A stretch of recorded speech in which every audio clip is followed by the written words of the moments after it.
In response to the nationwide shortage of baby formula, some stores are limiting how much you can buy. According to a report from CNN, Walgreens, CVS, and Target are only allowing customers to purchase a few units of formula per transaction.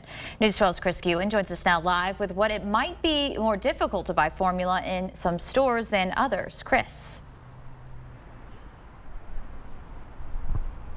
Well, Emily, in that CNN report you mentioned, it indicates that CVS and Walgreens are limiting customers to only 3 units of formula per transaction.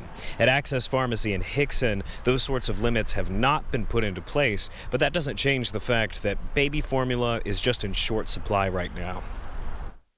A report from Data Assembly shows that 31% of baby formula was out of stock last month, a shortage driven by the same global supply chain issues that have inflated prices at the grocery store. The issue is compounded by the recall of certain big-name products. Back in February, the FDA found that certain batches of formula produced by Alimentum, Similac, and Elecare contained salmonella.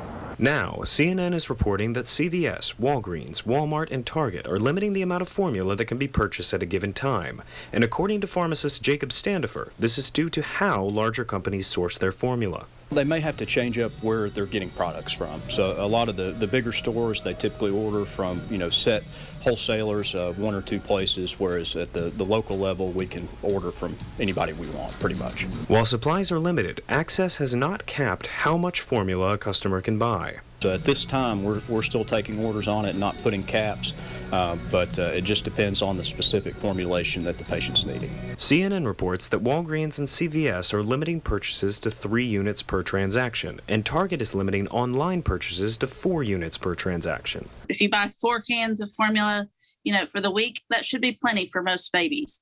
But if it's, over the month, obviously that's not going to be the same story. These caps are limited to individual transactions, however, and there is no evidence that multiple transactions cannot be made as they are needed. A report from Data Assembly says that just last month alone, 31% of baby formula in the U.S. was out of stock. Among everyone that I talked to today, they had one piece of advice for new mothers who are struggling to find formula, and that's to reach out to your pediatrician. Live at the Broad Street Walgreens, Chris Ewan, News 12 Now.